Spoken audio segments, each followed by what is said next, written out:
Thursday morning in Simpsonville, South Carolina, and we're looking at Exodus chapter 20. Do you know what's in Exodus chapter 20? It's the Ten Commandments, the first 17 verses. And it certainly deserves more than one devotion because there's so much there, and it's so important to God that we obey Him. And those are His most basic commands to us, His revealed will to us. We know exactly what He wants from us. The first thing that I want to comment on is He deserves our devotion. As He opens up in Exodus chapter 20, He says, I am the Lord your God who brought you out of the land of Egypt. Well, He may not have brought you and I out of the land of Egypt, but He sent His Son Jesus to die for us and to pay for the price for our sins. Now, don't you think He deserves our obedience? Don't you think that He could just as easily say to us today, as He did to the nation of Israel, look where I brought you from. I brought you from a separation from me for an eternity and the penalty of sin, and I brought you to salvation through my Son Jesus. I deserve your devotion and your obedience. Now, the first thing that we did was we looked yesterday that there's two parts to the Ten Commandments. The first part is our relationship to Him, 4 points. And the second part is our relationship to fellow man, 6 points. So when we look at our devotion to Him and deserving our devotion, the question we ought to ask ourselves is, what is an idol? What is an idol? The second question we ought to ask ourselves is, what does it mean to bring condemnation upon our sons? After all, if we could actually cause multiple generations to suffer through because of our sins, we ought to understand what that means. And then finally, we ought to take note of what does it mean to take His name in vain? What does it mean to take His name in vain? And finally, what is the Sabbath? What is the Sabbath? Well, let's take a look at each of those points. First of all, what is an idol? I can remember serving a couple of churches where there were people in the church who didn't want to have a cross. They didn't want to have stained glass. They didn't want to have any kind of communion table or anything of that nature because they considered that that might be an idol in violation of the Ten Commandments. Well, that's not what he means. What he's talking about is clearly defined in the text. Have no other gods before me. Make no idols to worship them or to serve them. Now, I've never served in a church where the church served and worshiped the cross or the stained glass window. I've seen some churches that worship the pastor. I've seen some churches that worship the buildings that they had.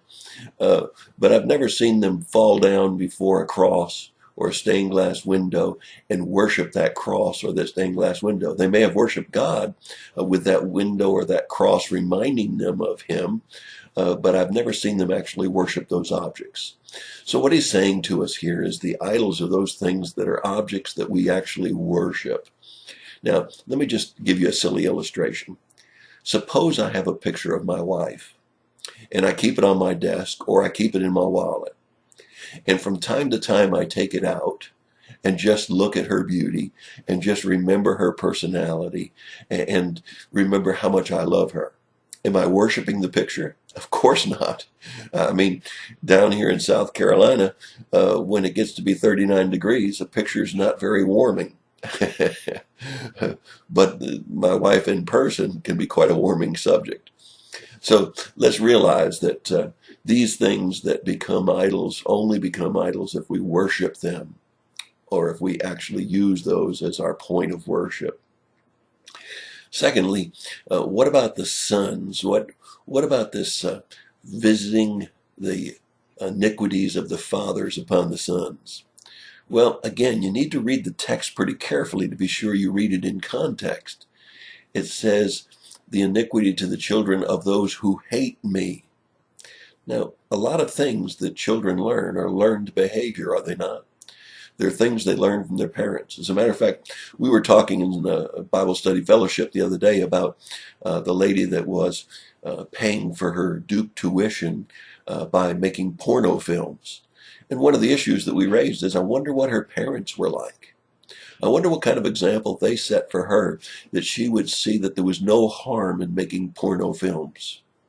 You see, when we, in fact, set an example for our children and the values and the standards that they instill, if somebody hates God, you can imagine then the impact that has upon the children.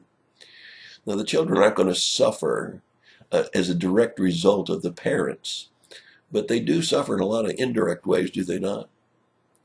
When they're raised in that way and have wrong examples and wrong ethics taught to them, there's a price. And the embarrassment of having parents that act in a way that hates God has a cost to it. And so we can see that it's not just an arbitrary punishment by God. What about taking the name of the Lord in vain?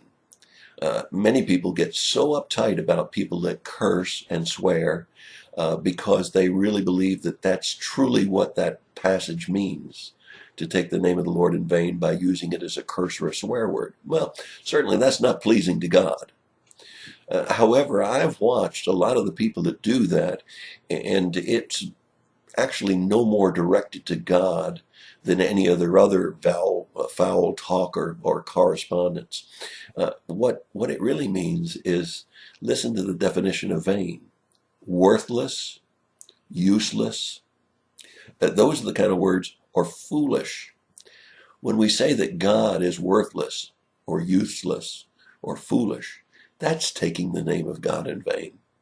And yes, it's very offensive when somebody uses God in cursing and profanity. But understand, many of them were, again, taught that by their parents and by the people around them.